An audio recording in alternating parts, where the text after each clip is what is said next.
Bonjour.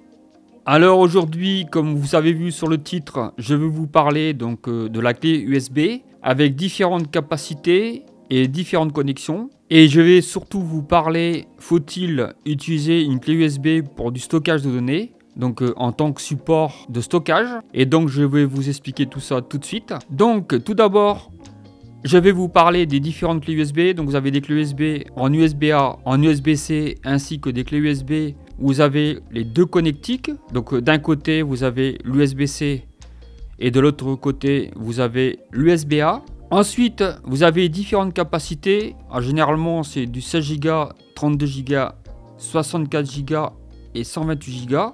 Je pense qu'il y a même du 256 Go. Donc, on vous conseille généralement pour tout ce qui est stockage de données, donc des disques durs externes, donc des disques durs à plateau. On peut évidemment faire du stockage de données sur un disque SSD, mais il est généralement déconseillé d'utiliser un disque SSD, plutôt du disque à plateau, donc disque dur, ce qu'on appelle un disque dur. Après, au niveau du stockage, vous avez aussi les NAS, donc avec plusieurs baies de disque dur.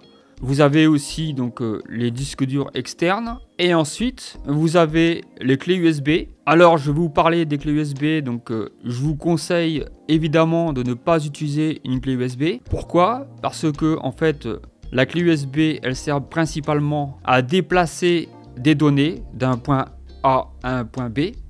C'est-à-dire, vous avez besoin d'emmener un fichier pour un copain pour pouvoir partager avec un ami ou un copain. Donc vous prenez le fichier, vous le mettez sur votre clé USB, vous vous déplacez chez ce copain là et vous lui donnez.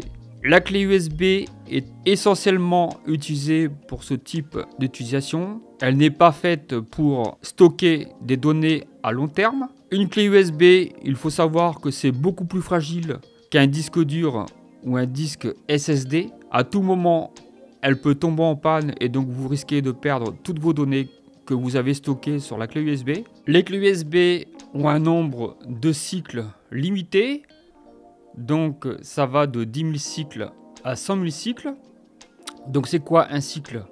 Un cycle, c'est quand vous enregistrez des données et vous effacez. Donc ça, c'est ce qu'on appelle un cycle. Alors, le nombre de cycles dépend de la capacité de la clé USB. Par exemple, si vous avez une clé USB de 8 Go, forcément, le nombre de cycles sera moins important. Si vous prenez une clé de 128 Go ou de 256 Go, vous allez avoir beaucoup plus de cycles, donc un nombre de cycles plus important et donc une durée de vie qui sera aussi plus importante. Donc moi, je vous conseille quand même de partir sur du 64 Go à 256 Go pour avoir un nombre de cycles plus important et donc une durée de vie plus pérenne. Au niveau des normes, donc il y a différentes normes. Donc vous avez la norme 3.0 qui a une capacité de transfert de 5 gigabits. Ensuite, vous avez la norme 3.1 et là, sur cette norme, vous avez une capacité de transfert de 10 gigabits. Et ensuite, vous avez la norme 3.2 et là, vous avez du 20 gigabits. Il faut savoir que les clés USB ne sont pas faites pour rester connectées en permanence.